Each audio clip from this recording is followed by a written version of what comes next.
Bismillahirrahmanirrahim. Assalamualaikum warahmatullahi wabarakatuh. Halo, jumpa lagi di channel YouTube Ibu Lydia Valencia dari SMA Negeri 5 Palembang. Salam semangat untuk kita semua. Pada kesempatan kali ini kita akan belajar mengenai uji hipotesis distribusi binomial, materi kelanjutan dari peluang distribusi binomial, lanjutan dari materi yang sudah dipelajari pada video pembelajaran sebelumnya. Materi ini adalah materi kelas 12 untuk mata pelajaran matematika peminatan. Sebelum kita bahas tentang materi ini, kita simak terlebih dahulu ada salah satu quote dari salah satu penemu yang berasal dari Amerika Serikat. Beliau lahir tepatnya pada tanggal 11 Februari 1847. Beliau mengatakan bahwa opportunity is missed by people because it is dressed in overalls and looks like work. I have not failed, I've just found 10,000 ways that won't work. Siapa lagi kalau bukan Thomas Alva Edison. Jadi beliau mengatakan bahwa peluang dilewatkan oleh kebanyakan orang karena mereka memandang kesempatan seperti pekerjaan. Saya belum gagal, saya hanya menemukan 10.000 cara yang tidak bekerja. Seperti itu semangatnya Thomas Alva Edison pada saat dia melakukan berbagai penelitian untuk menemukan berbagai penemuan yang berguna untuk dunia. Oke, kita mulai membahas tentang uji hipotesis distribusi binomial. Let's check it out. Adapun kompetensi dasar yang harus dimiliki peserta didik adalah menjelaskan dan menentukan distribusi peluang binomial berkaitan dengan fungsi peluang binomial. Indikator pencapaian kompetensinya adalah menarik kesimpulan melalui uji hipotesis yang berkaitan dengan distribusi peluang binomial. Sebelum kita masuk ke hitung-hitungan, ada baiknya kita akan mempelajari beberapa materi yang krusial atau penting untuk dipahami oleh seluruh peserta didik. Materi ini akan sangat bermanfaat ketika kalian akan mengadakan penelitian nantinya. Oke, kita masuk ke populasi. Populasi adalah keseluruhan unsur-unsur yang memiliki beberapa karakteristik yang sama. Perumusan populasi dapat diberikan secara umum. Misalnya, populasi yang terdiri atas semua siswa SMA Negeri 5 Palembang. Suatu populasi bisa berbentuk kriteria kualitatif atau berbentuk angka dalam kurung kuantitatif.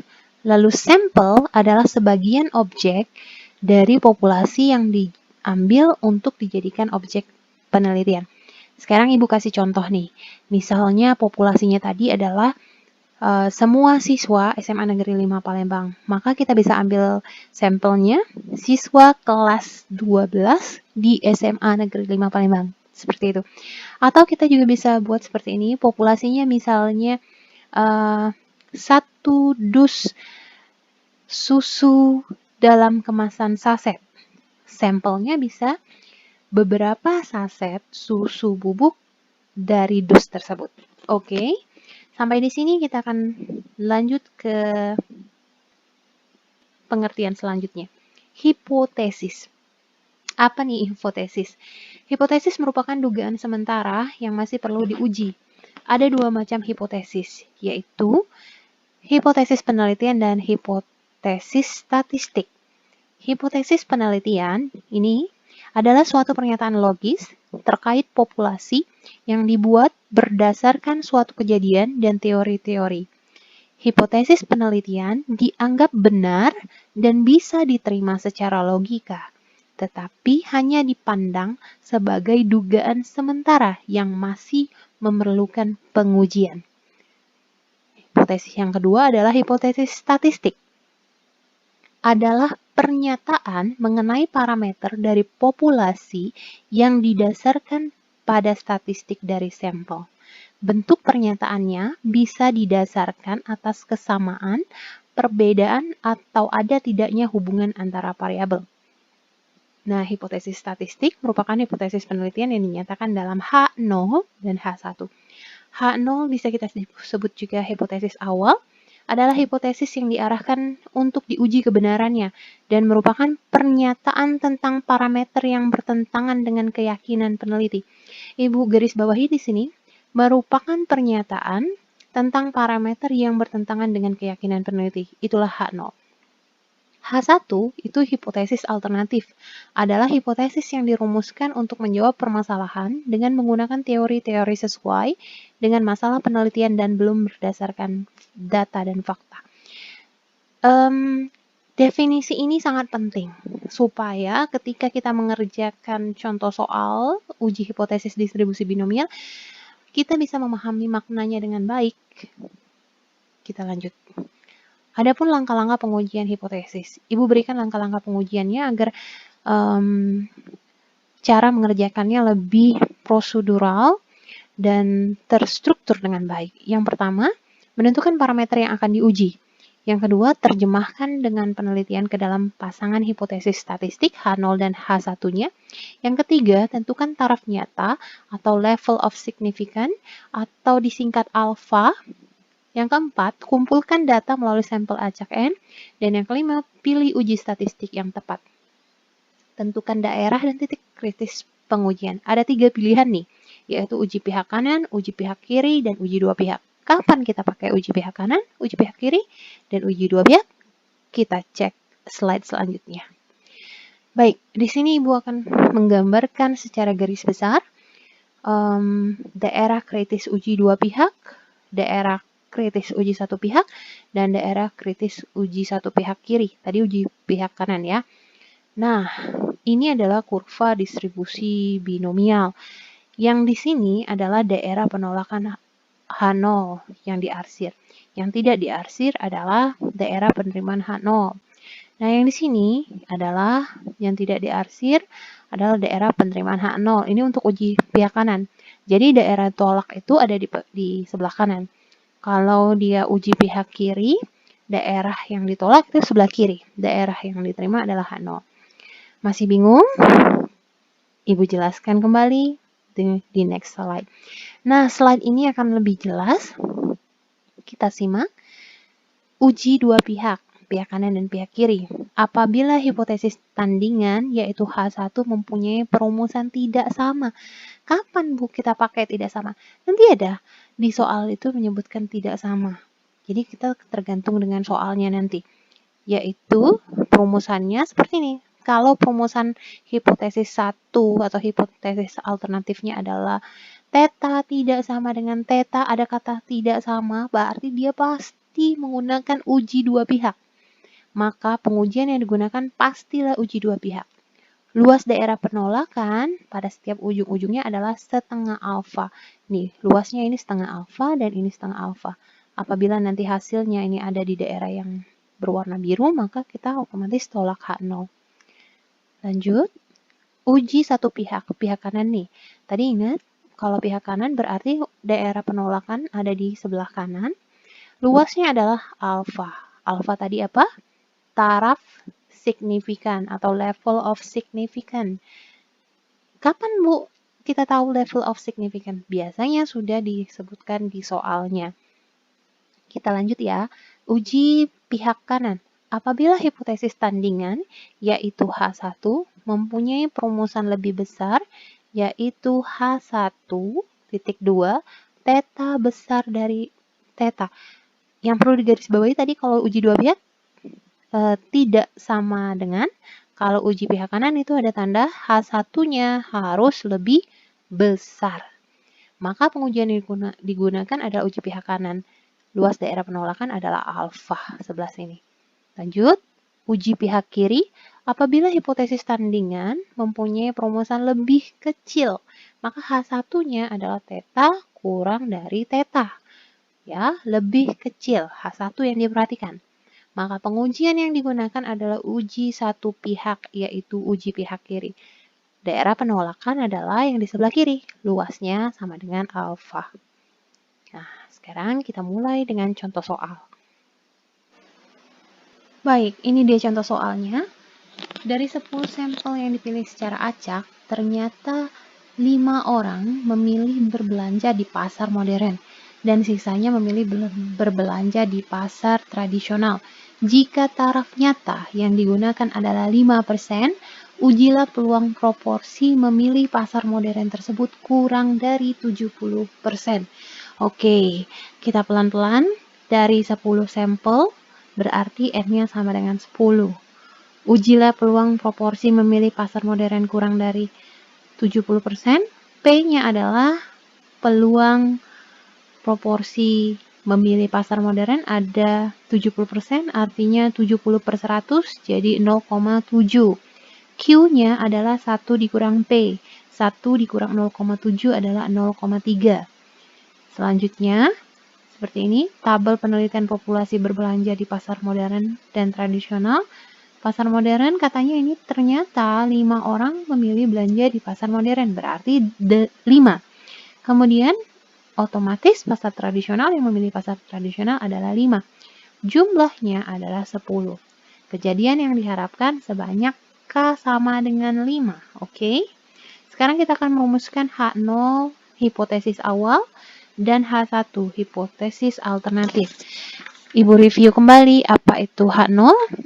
H0 adalah hipotesis yang diarahkan untuk diuji kebenarannya dan merupakan pernyataan tentang parameter yang bertentangan dengan keyakinan peneliti. Yang mana yang keyakinan peneliti ini? Soalnya ini.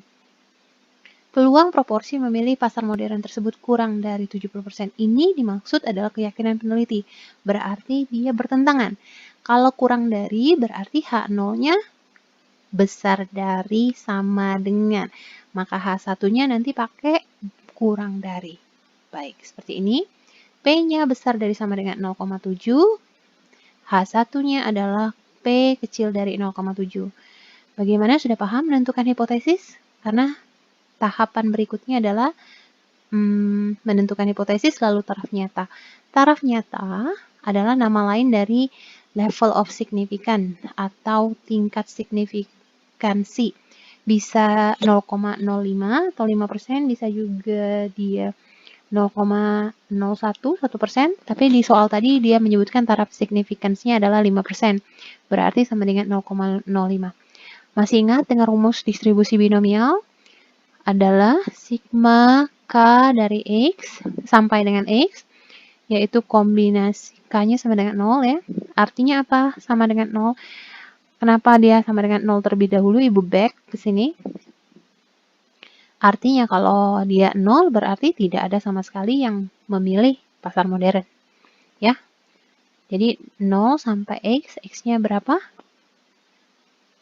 Oke, nanti kita bahas. Ini adalah kombinasi K dari N dikali P pangkat K dikali Q pangkat N dikurang K. Itu adalah rumus distribusi binomial. Next, peluang binomial X-nya kurang dari 5 berarti X-nya sama dengan 0, X-nya sama dengan 1, X-nya sama dengan 2, X-nya sama dengan 3, dan X-nya sama dengan 4 dijumlah.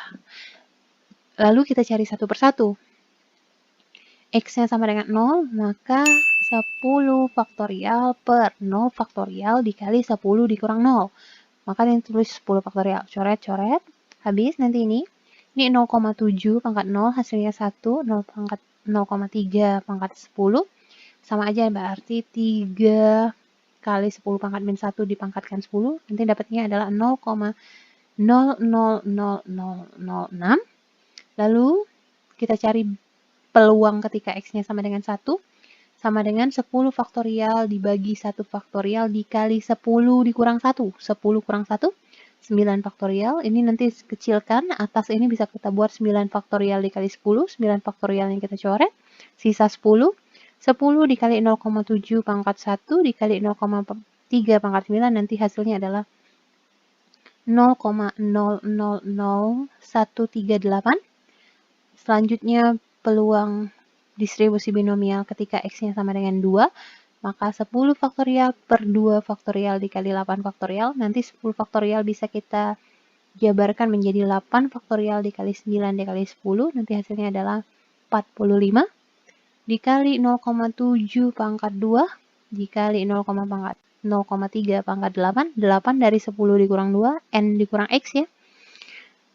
Hasilnya nanti 0,001447, begitu seterusnya sampai mendapatkan peluang distribusi binomial untuk nilai X sama dengan 4. Lalu, kalau artinya peluang binomial X kurang dari 5, kita jumlahkan seluruhnya. Hasilnya adalah 0,047349. Ibu back terlebih dahulu. Kalau H1-nya menggunakan tanda kurang dari, maka dia uji pihak kanan atau uji pihak kiri. Maka kita cek, kita kembalikan dulu. Kalau H1-nya lebih kecil berarti uji pihak kiri, uji pihak kiri. Daerah penolakannya ada di sini. Ya. Ketika dia kurang dari alfa, dia ditolak. Tolak H0. Kalau dia daerah yang bersih ini ada terima. Ketika dia besar dari alfa, maka terima H0. Kita tahu tadi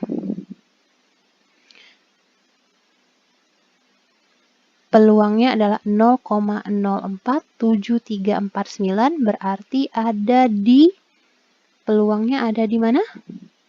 Daerah kurang dari alfa. Kalau kurang dari alfa, alfanya 0,05. Kalau kurang dari alfa, artinya H0-nya ditolak. Nah, kesimpulan tadi, kalau H0-nya ditolak, H0-nya tadi apa? Kita kembali lagi, kita baca. Peluangnya besar dari sama dengan 0,7, kita tolak nih. Berarti, ini soalnya, peluang proporsi memilih pasar modernnya lebih dari sama dengan 70% ditolak. H0 ditolak, artinya peluang proporsi memilih pasar modern tersebut adalah kurang dari 70%. Nah, sampai sini bagaimana? Jika ada pertanyaan, silakan tinggalkan komentar atau kontak Ibu Lydia. Sampai ketemu pada video pembelajaran latihan uji hipotesis untuk distribusi binomial. Terima kasih sudah menyimak dengan baik. Terima kasih sudah tetap semangat belajar matematika. Terima kasih sudah sama-sama berjuang untuk pendidikan yang lebih baik. Saya mohon maaf apabila terdapat kekeliruan dalam penyampaian, dan kepada Allah saya mohon ampun. Karena sesungguhnya kesempurnaan hanya milik Allah dan kekurangan milik saya. Wassalamualaikum warahmatullahi wabarakatuh. See you!